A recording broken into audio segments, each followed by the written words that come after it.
Bem-vindos à terceira parte de A Arte da Guerra, desta vez para pedirmos ao embaixador que nos fale um pouco sobre a forma como viu as eleições legislativas para o Parlamento de Montenegro neste fim de semana passado, sendo certo que, tal como já tinha acontecido nas eleições presidenciais de há poucas semanas, há algumas semanas atrás, são as forças pró-europeístas que parecem estar a tomar conta daquele pequeno país que se libertou, entre aspas, da Sérvia há alguns anos atrás, antes de o Kosovo ter feito a mesma coisa. Como é que seguiu estas eleições, embaixador?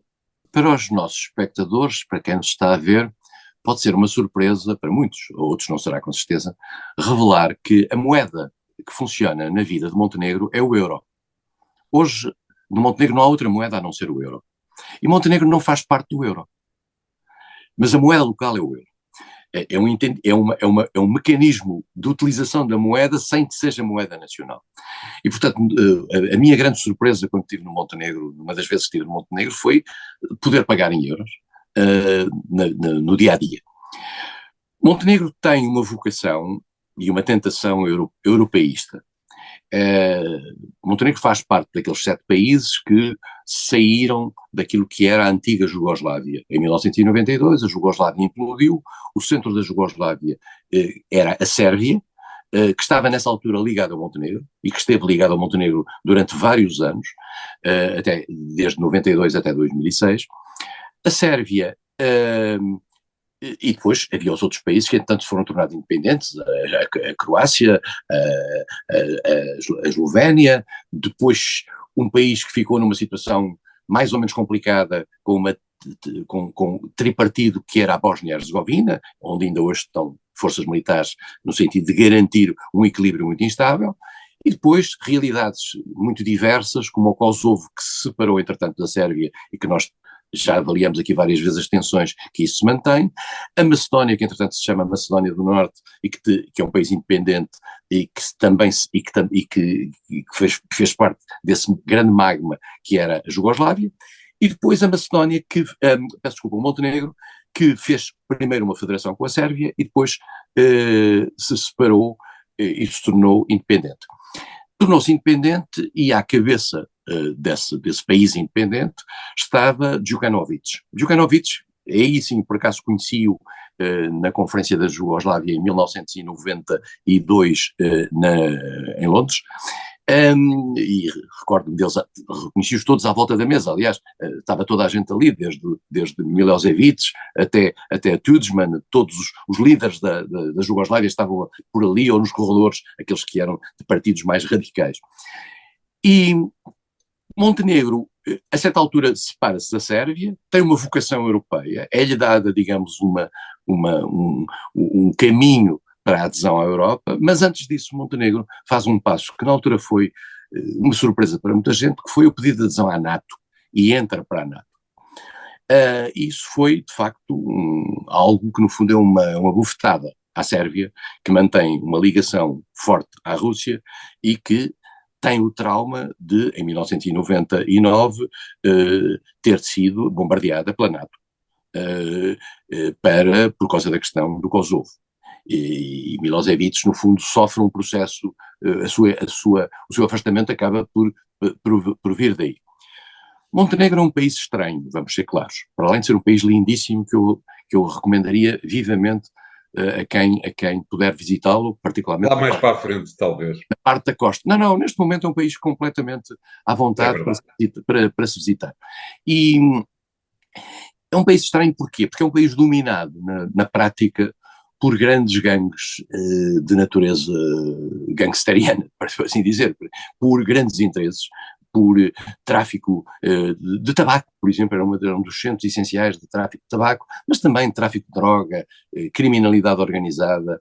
Era um país que vivia num mundo muito estranho, com influência junto do poder judicial por parte dos traficantes e desse submundo. Djukanovic teve uma atitude pró-europeia, aliás, vamos ser claros, Djukanovic, portanto, o líder que perdeu as eleições, que esteve 30 anos no poder como primeiro-ministro e perdeu as eleições para presidente da República em março, foi foi quem levou, no fundo, a Montenegro para a NATO e quem criou o caminho, o roadmap para a Europa, mas foi afastado agora, em março, por um líder novo. Jukanovic não é muito velho, não é uma pessoa, não, tem 60 e tal anos de idade, mas este novo líder tem 36. E era um homem que era um dos representantes do Montenegro junto do Banco Europeu de Reconstrução e Desenvolvimento, em Londres. É um homem muito formado pela economia europeia. Tem um discurso, no entanto, que se calhar é ao mesmo tempo pró-europeu, mas também ao mesmo tempo não quer fechar nem as portas da relação com a Sérvia, nem as portas à Rússia. E, portanto, no fundo, eu diria que para aquilo que são que é a expressão dos interesses que os americanos, que são um país com uma grande tutela sobre Montenegro, têm tido até agora, este homem que se chama Milatovic é um homem preocupante, digamos. Vamos ver como é que as eleições agora fizeram-se de uma forma que, no fundo, garantem uma maioria pró-europeia, mas não garantem uma maioria absoluta ao partido que ganhou e obrigam a certo tipo de compromissos. E é nesse tipo de compromissos que normalmente costuma haver, digamos, algumas ligações que podem definir o futuro do país. Volto a dizer, Montenegro é membro da NATO, tem o caminho aberto para a União Europeia e tem o caminho aberto porquê também? Porque neste momento em que há uma vontade de muitos países da União Europeia de avançar o mais possível com o alargamento à Ucrânia ou tentar criar um movimento para o alargamento à Ucrânia, é muito difícil dizer que sim à Ucrânia sem ao mesmo tempo dar alguma coisa àqueles países, como é o caso de Montenegro, mas também como é o caso da Sérvia, como também é o caso da Macedónia do Norte, ou da Albânia, estão há bastantes anos a fazer o seu percurso. E, portanto, quando se ouve falar, o alargamento aos Balcãs Ocidentais é fundamental para dar credibilidade ao alargamento. Estes países podem ter a vantagem da situação atual na Ucrânia. Isto é, o facto de estar a haver um movimento no sentido de trazer a Ucrânia para dentro da União Europeia pode, no fundo, facilitar-lhes a sua entrada, se calhar ainda antes da Ucrânia. Vamos ver o que acontece com Montenegro, vamos ver, em particular, temos que estar muito atentos àquilo que seja a relação entre o Montenegro e a Sérvia.